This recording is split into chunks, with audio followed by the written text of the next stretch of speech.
Bazı yerler vardır. Dönmüşsünüzdür ama dönememişsinizdir. Zagros dağlarının kucağında topraktan merdivenleriyle göğe dayanan zamanın unuttuğu bir yer. Saragaseit. Burada her evin çatısı diğer evin bahçesi.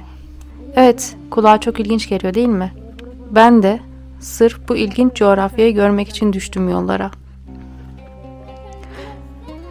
Köye varıp o zor yolları görünce her şey değişti.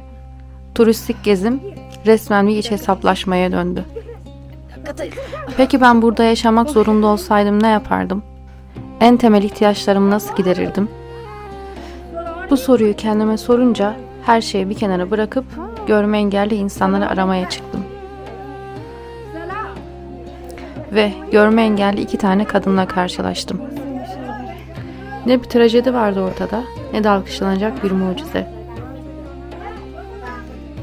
Sadece o sarp yokuşlarda kendine has bir ritimde suyun yolunu bulması gibi akıp gidişi. İşte benim hikayem böyle başladı.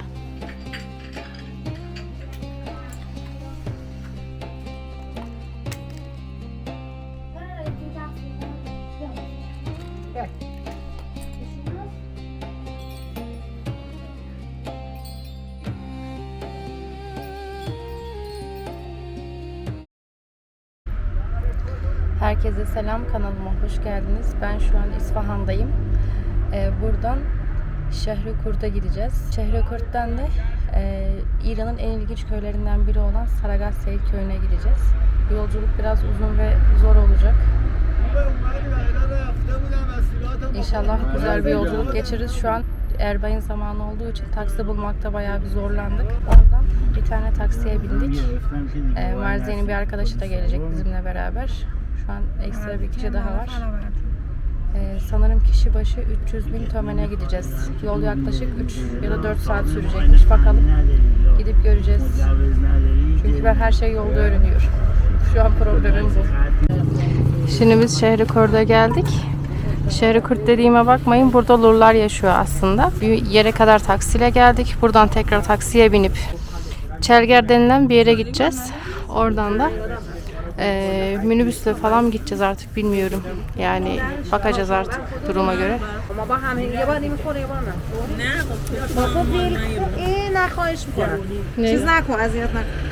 Şimdi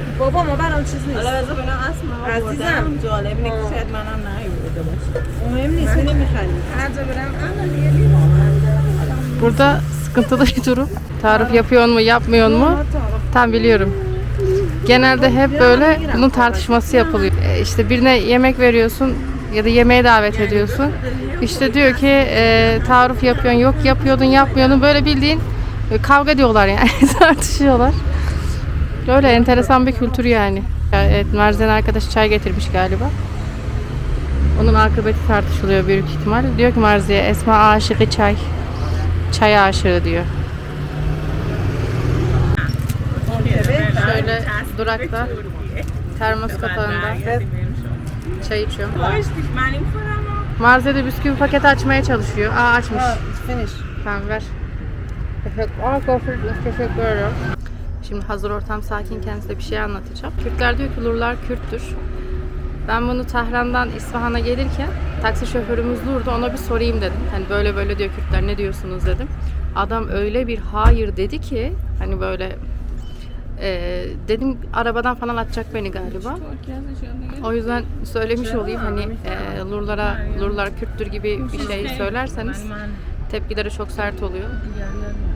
Bunu da böylece söylemiş olayım. Hala biz taksi bekliyoruz. İkinci taksiyi. Bu arada burada çok fazla öğretmenle tanıştım. Çoğunluk ikinci ek iş yapıyor yani. Daha ek iş yapmayan bir öğretmenle tanışmadım. Öyle söylesem çok daha doğru olur. Mesela gelirken taksi şoförümüz tarih öğretmeniydi. Dedim ki ya şuraya dil bilip gelmek vardı var ya, o kadar çok şey öğrenirsin ki. Ama dil bilmediğin zaman her şey eksik kalıyor. Yani tercümeyle bir yere kadar. Çünkü İran derya deniz yani. Bitmez. Şimdi taksiye bindik. Az kocayın selametitin. Yine hanım ki kenarı mال ترکیه است Barkın. Eski bir taksiyle bir yere kadar gideceğiz. Çok ilginç bir havası var. Hem sıcak hem serin. Değişik bir şey. Bizim Karadeniz'e benziyor birazcık. Mutlaka her lurda bir tüfek bulunurmuş. Yani tüfek olmazsa olmazlarıymış. Abi de yılda bir defa Saragaseyit köyüne gidip orada kuş avlıyormuş. Avcılık yapıyormuş yani. Bakalım nasıl gideceğiz. Çok merak ediyorum. Çünkü doğru düzgün araç çok bildiğim kadarıyla. Havası da beni hasta edecek gibi ama Allah'tan hayırlısı yani. İnşallah bir şey olmaz. Çünkü hasta olmak istemiyorum. Daha gitmek istediğim çok yer var. Sanırım gittikçe yükseğe çıkmaya başladık ve yollar virajlı olmaya başladı diye düşünüyorum. Uyuyordum. Birkaç defa şu an yine aynı şekilde viraj yapınca bayağı korkarak uyandım. Çünkü arabada bayağı eski şey zannediyorum. Kapı açılacak, düşeceğim gibi böyle bir şey kodlamışım kafama. Burada maden suyu varmış. Amca bayağı bilgili. Her girdiğimiz yerde bize mutlaka böyle bilgi veriyor.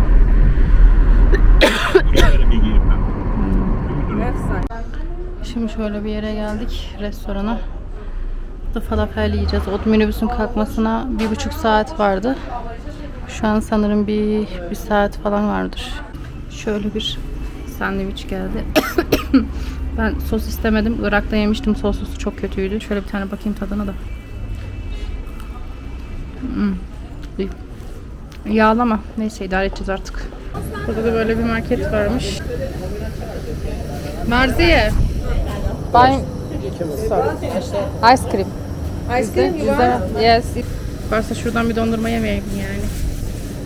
Hava sıcak. Otobüs tabii ki de vaktinde gelmedi. Hatta dolmasını bekliyorlardı. Ancak şöyle bir durum var. Şimdi otobüsün içini görüyorsunuz büyük ihtimal. Şöyle. O köy çok dağlık bir yerde bulunduğu için insanlar şehre inmişken ihtiyaçlarını alıyorlar. Yani almak zorundalar. Ama şöyle bir sıkıntı daha var. Mesela işte minibüs gidiyor. Diyor ki şurada bir dursana, işte şu ihtiyacımı alacağım. Ondan sonra orada dur, bunu alacağım falan. Bir otobüs dolusu insanın bunu yaptığını düşündüğünüzde tabii ki de biraz sıkıntı çıkacak. Benim için problem değil çünkü yapacak bir şey yok. Ben o insanların şartlarında yaşamıyorum. Ama şu var, şimdi ne zaman köye gideceğiz, ne zaman gezeceğiz, sabah minibüs erkenmiş, ne zaman döneceğiz yani. Sıkıntımız bu. Öyle acele olan her şeyden nefret ediyorum. Yani düşünsenize şuraya gelmek için ne kadar zaman harcıyorsunuz, para harcıyorsunuz vesaire. Öyle ki gördüm gittim, sevmiyorum ben ama yapacak bir şey yok. Teşekkür. Şimdi sevap, oha bu ne? Sevap kazanacağız diye bize bir tatlı verdiler ama Bismillahirrahmanirrahim. Bu neymiş ki?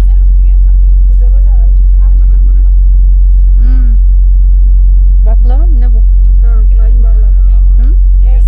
Mersi. Bu hareket edeli 2 dakika oldu. Ama o 2 dakikanın da her bir dakikasında birileri inip bir şeyler aldı. Hala alıyor. Bakayım şimdi hareket ettik ne olacak? Bir otobüs dolusu adamın içerisinde 3 kadınız. Marziye kavga ediyor. Manyak mıdır nedir? Tövbe estağfurullah. Kavga mı ediyorlar? Konuşuyorlar mı? Anlamıyorum. Bak.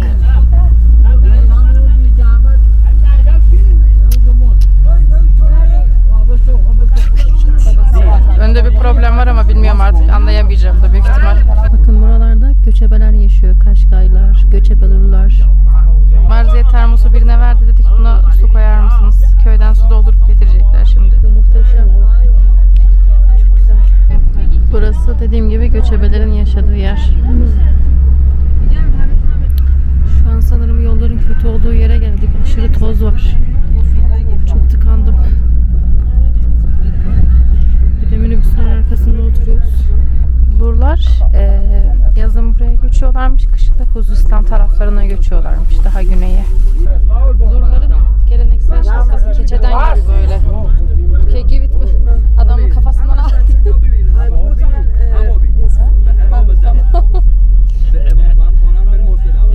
Belki izin vermez. Şöyle adam dokun. Marziye. Aksiyete senden korksun. Kıza zerre kadar bir sosyal aksiyete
köyden yeni mi ödüyoruz?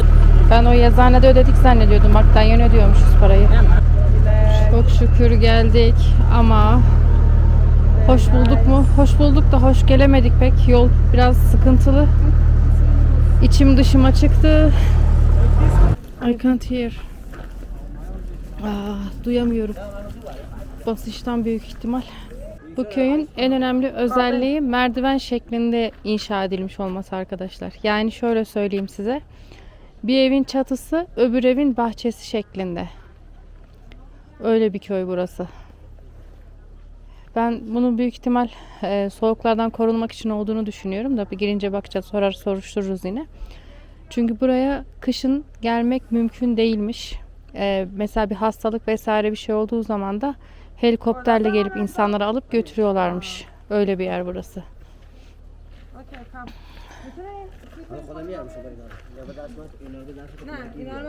Kalacağımız yere geldik. Tehlikeli.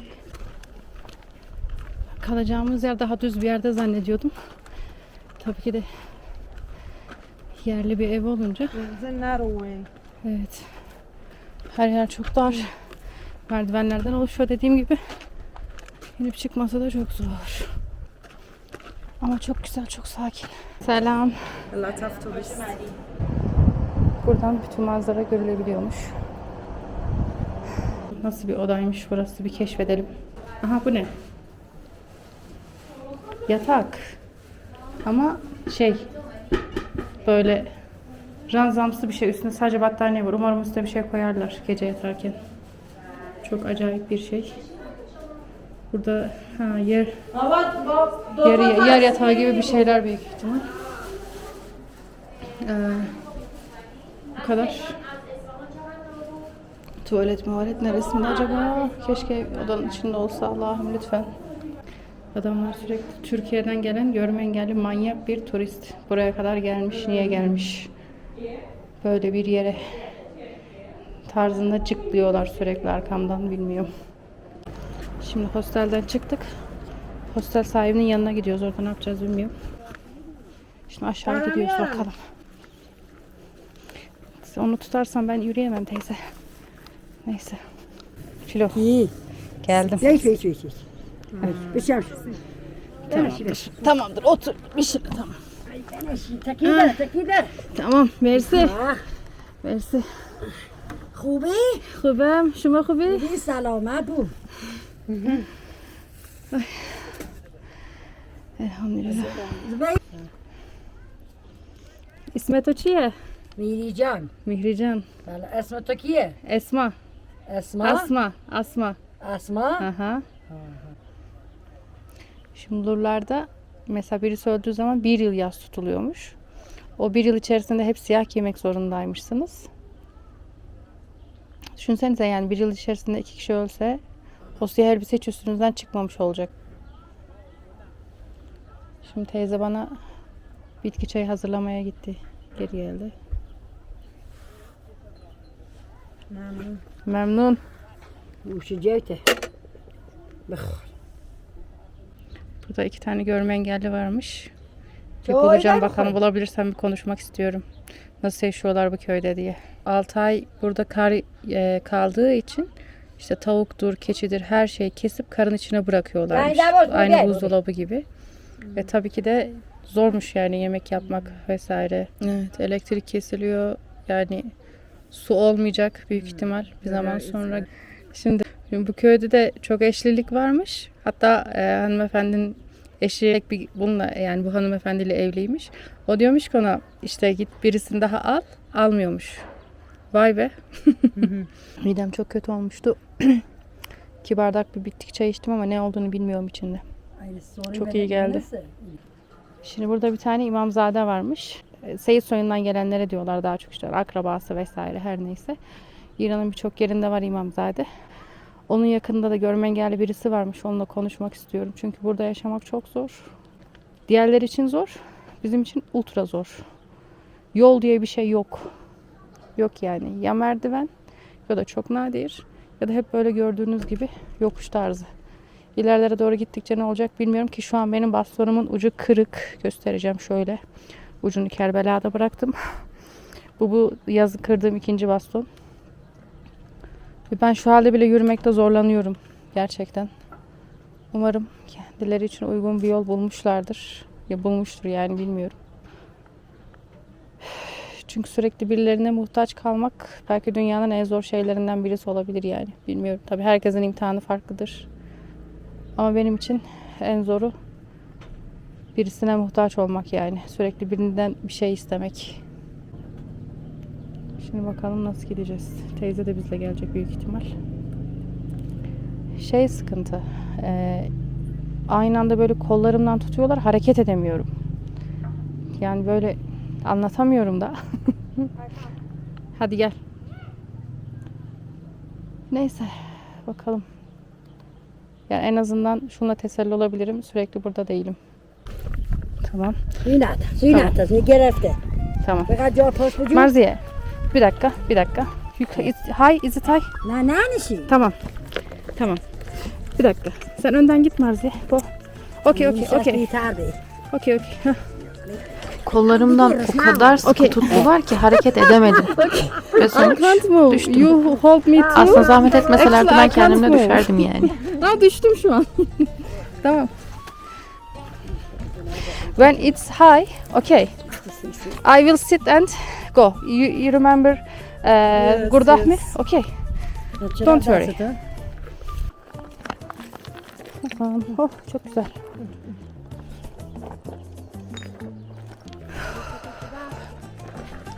Allahu Ekber. Yerlerde hep kum değil, taş. Bildiğiniz koca taşlar. Çöpler. Sonradan yeri bitirmişiz. Arkadaşım fotoğrafını çekmemi istedi. Telefonu bana verdi. Açısını ayarladı ve kendisi kameranın karşısına geçti. Ben fotoğrafı çektiğim an kameraya her ne kadar yansımamış olsa da Mihrican teyzenin hayreti görülmeye değerdi. Right Marziye? Good? Yes, good. Nice. Okay. Evet, gördüğünüz gibi burada görenlerle görmeyenler düşme konusunda eşit. Mihrican teyze kendisini yerde buldu.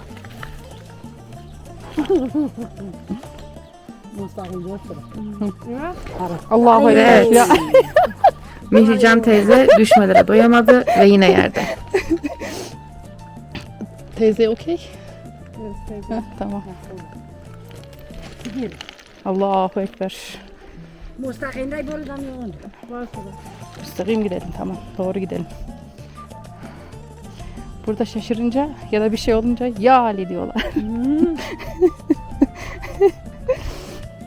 Bir de buranın geri çıkışı var. Amanın. Neyse. Bir şekilde hallolacak artık.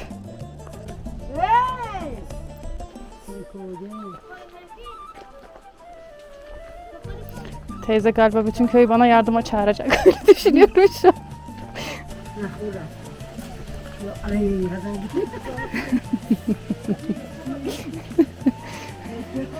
Teyze hayatının bütün zikirlerini çekti şu an.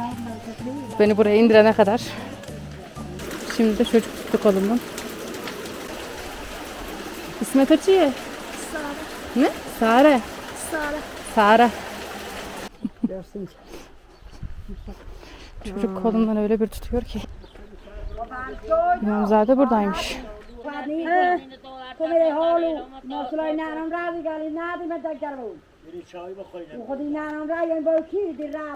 Vallahi kavga mı ediyorlar, konuşuyorlar mı anlamıyorum. Köyde 6 aylık konuşulacak malzeme çıktı bence. Öyle düşünüyorum ben şu an. İyi, burası normal merdivenmiş şükür. Keşke bütün köyü böyle yapsalar. Ben daha düzenli bir şey bekliyordum açıkçası.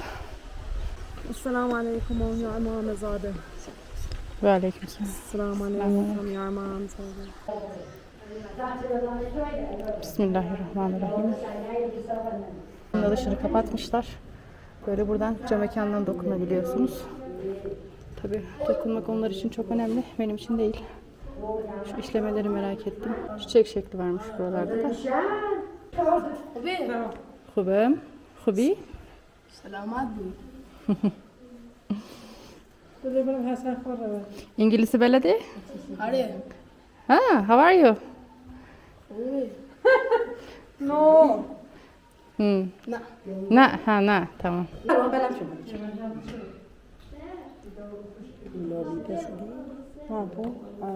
What?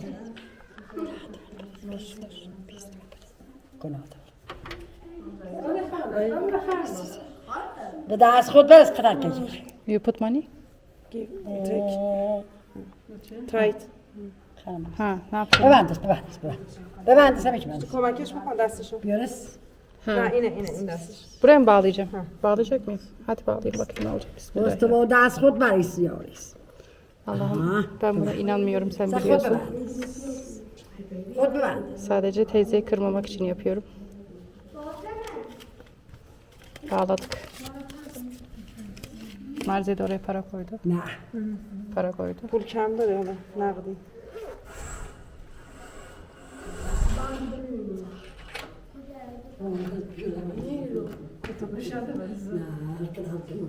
Ne olacak acaba şimdi? Ne olacağını ümit ediyoruz. Ha? Tight. Tight? Tight. Çöz ya. Boş ver. Yes, okay. Cevap vereyim. Allah'ım inanmıyorum böyle şeylere. Sen biliyorsun. Kesin gözüm açılsın diye bağlattılar bana o şeyi. Neyse. Şimdi İmamzade'nin türbesinden çıktık. Görme engelli kızın evine gideceğiz. Yani inşallah. Oy, burası sokak mı? Üstü kapalı gibi. Değişik bir sokaktan geçtik. Selam. Oy, bismillah. Rahmanirrahim.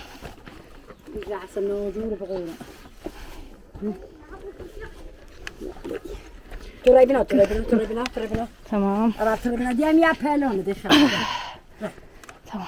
دیم یا پهلوانه برو دیم یا پهلو بیشانی که میزنی شده بیشان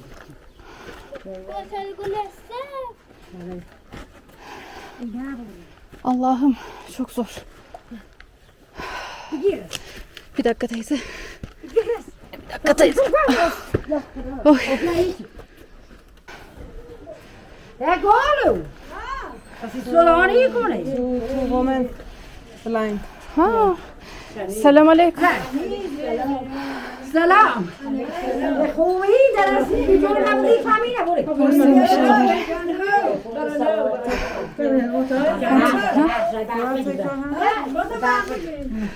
Selam aleyküm. سلام خوبی خوشی خوبم. شما خوبی؟ خدا خوبی بده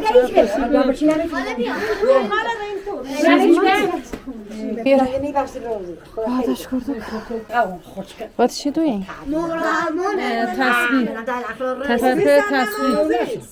تسبیح Tesbih hazırlıyormuş. Hanım selam. Selam. سلام یار چل خوبی؟ Mersi خوبه همینجا. اینم مثل شما چشاش نمیبینه. Bu abla 53 yaşındaymış. Bu abla یا بیشتر داری 60 yaşındaymış. İkisi de kardeşmiş. Sonradan görme engelli olmuşlar. They don't know. No, they don't. هیچ کنیه Allah Allah. Suddenly they blind. Birdenbire kör olmuşlar. Nasıl olduklarını bilmiyorlar. مال نریز Evet. Büyük ihtimal bir hastalıkları vardı.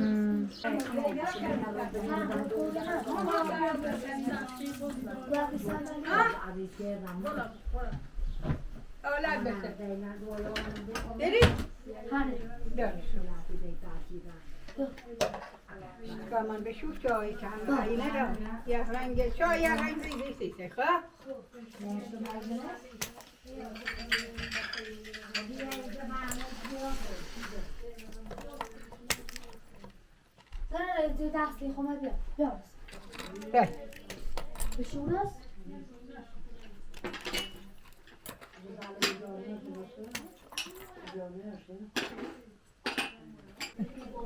شمارسه خوش کنیم به شمارس خوبن من گوشی خوب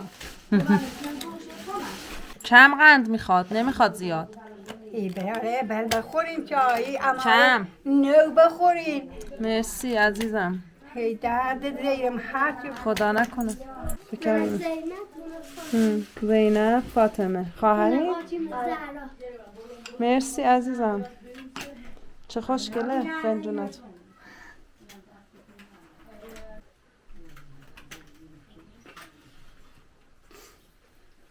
تو اینم غذا درست میکنه چه باحال مرسی نه نهار خوردیم مرسی خاله بسه مرسی مرسی مرسی thank you very much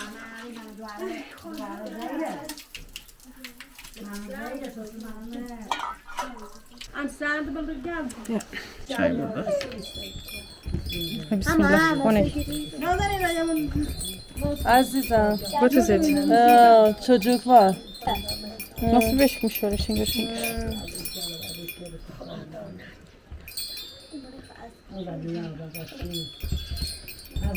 Burası bir oda ve her şey bu odanın içinde. Yani burada yatıyorlar, kalkıyorlar. İşlerini burada görüyorlar. Mutfak burada. Sanırım tesbih yapan hanımefendinin kulakları da zor duyuyor diye düşünüyorum. Annesi, kız kardeşleri falan yardım ediyorlarmış. Tuvalette bayağı bir uzakmış. Duvarlara elleriyle tutunarak gidiyorlarmış. Ben buraya gelirken ne kadar zorlandım gördünüz o yolları. Tesbih alacaktım. Kartları yokmuş. Bizde de nakit yok fazla. Ne yapacağız? Şimdi bunların başka hiçbir yerden gelirleri yokmuş. Sadece tesbih falan satarak şey yapıyorlarmış. Kişi başı ne kadar ediyor bilmiyorum ama hani bu evdeki herkese devlet hani küçük bir miktar para veriyor. Daha az olma ihtimali de var. Öyle 300 bin temen gibi bir şey yani Türk parasıyla 100-150 lira. Aha. Belki 1-2 milyon temen yani olsun hadi. Ve bu parayla geçineceğiz diye uğraşıyor bunca insan. Hani başlarında onlara yardım edecek kimse yok.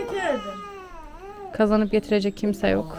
Şimdi belki çalışsınlar, işte okusunlar, etsinler falan diyenler olacak ama bu dağın başında okuyacak yeri bulmak mesele. Yani hani biz her şey kendisine ulaşabildiğimiz gibi düşünüyoruz.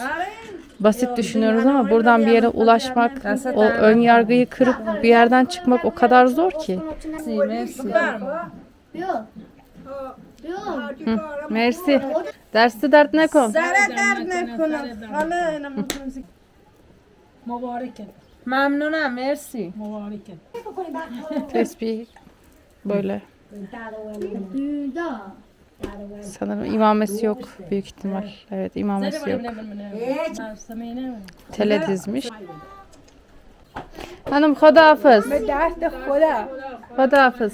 دست خدا درد دیرم نه دست خدا خدا کمک بره توی دست پاتی هم خوراری نه Amin amin.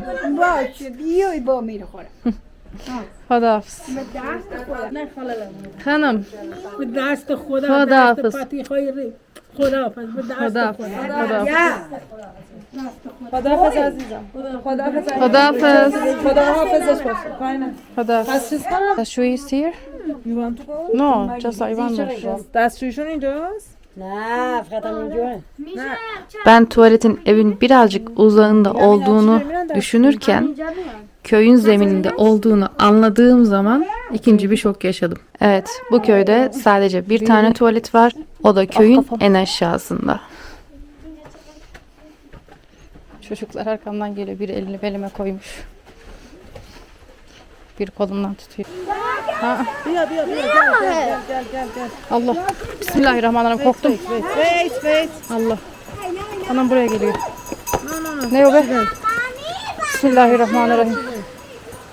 Ne ki o? Aklım çıktı. Uzakta zannettim. Oy.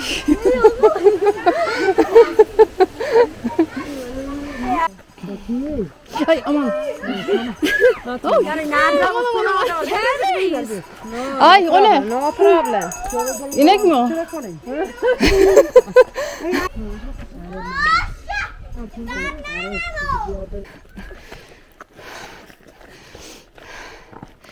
Çocuklar keçi gibi çıkıyor. Çok zor. Diyebileceğim tek şey bu, çok zor.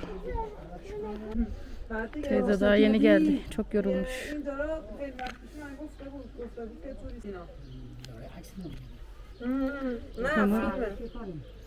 Konu yine görme engelli bir insana şaşırmak. ولی خدا ببین قدرت خدا چیه راست میمم خب وای ما گلو قدرت خدا خیلی خوبه خسته بابری Ha? خسته بابری Bəli. Bəli. بله بله Bəli, bəli. Ha.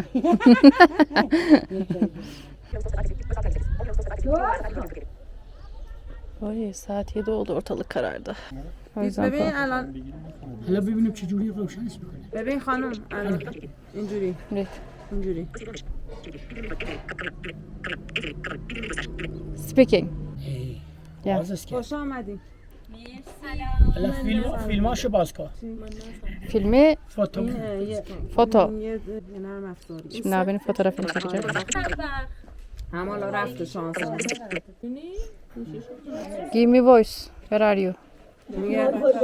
میگه که با من حرف بزن اهل کجایی سراغ سید سراغ سید اسفندیار اسفندیار دادور Show because he wonder. آها میگه که حالا ببین مثلا من ازت عکس گرفتم خوش به حالت خوبه آردی واقعا Çekmiş miyim? Is it okay? دست در نکنه Anladım. thank you very good Hakeş یه سری میکنم. چیزا رو یاد Hakeş گرفتم میکنم. خواهش میکنم Güle güle. Hakeş میکنم. خواهش میکنم خیلی ممنون دست در نکنه واقعا بنازمت بنازمت سلام خداحافظ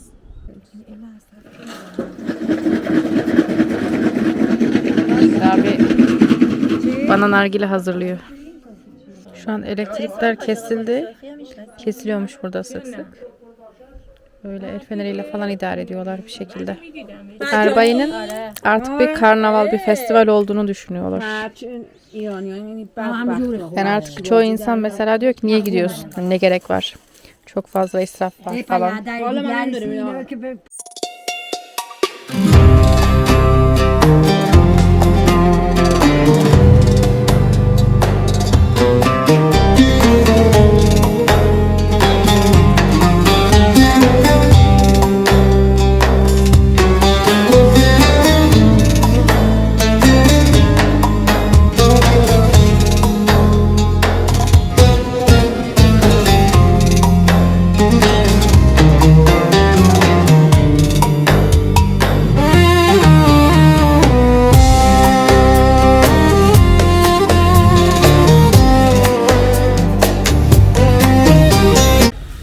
Günaydın herkese. Biz Saraga Seyit Köyü'nden ayrıldık. Sabah 5'te bir tane minibüs varmış. Başka da minibüs yokmuş. O yüzden biz de oradan ayrıldık. Aslında çok güzel bir şelalesi varmış. Güzel bir gölü varmış ama hiç gidesim gelmedi açıkçası. Dedim ben göreceğimi gördüm. Öğreneceğimi öğrendim. Başka yerde görürüz şelale artık yapacak bir şey yok. Yaklaşık 1 saat yürümeyle ulaşılıyormuş oraya. Eğer oraya gitseydik başka bir taksi bulmamız gerekecekti. Köyde çok az araç var. Aslında dünkü aileye birazcık para vermek istedim ben. Hatta işte kadının yaptığı tesbihlerden almak istedim. Kartları yoktu. Hani bizde de nakit para yoktu. İşte dedik ki hani biz en azından hostel sahibinin kartına parayı aktaralım. Onlar size versin dedik. Tamam dediler. Neyse hostel sahibine gittik, dedik ki işte böyle hani biz yardım etmek istiyoruz. O da dedi ki yardım edin ama para vermeyin çünkü paralarını çalıyorlar dedi.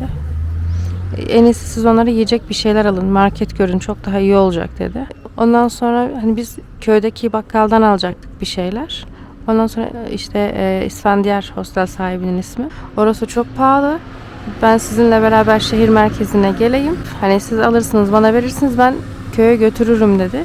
Ki onun şehir merkezine gelmesi demek yarım gününün gitmesi demek. Öyle söyleyeyim. Neyse sağ olsun işte. Şimdi Marze ile onlar markete gittiler. Bir şeyler alacaklar. Ya şöyle söyleyeyim arkadaşlar, 6 ay karın kalkmadığı bir yerde bu insanların yakacağı yok. Yok yani. Yaşadığı yeri zaten gördünüz. Ben kendime gelemiyorum dünden beri. Hani evet biliyorum normalde hani böyle insanların olduğunu, fakir insanların olduğunu falan ama insan görünce daha bir etkileniyor yani. Hani bilmiyorum. Benim Marze'yle bir problemim yok. Buradan o anlaşılmasın. Yola çıkarken lükse düşkün insanlarla çıkmak istemiyorum. Yani böyle sürekli mızırdanan, böyle her şeyden şikayet eden insanlardan hiç haz etmiyorum yani yol esnasında. Neyse işte. Öyle. Şimdi biz normalde ilk başta şehre Kıbrıs'a gidip oradan tekrar İsfahan'a taksiyle gidecektik. Ancak direkt İsfahan'a giden bir taksi bulduk. Kişi başı 350 bin tümen.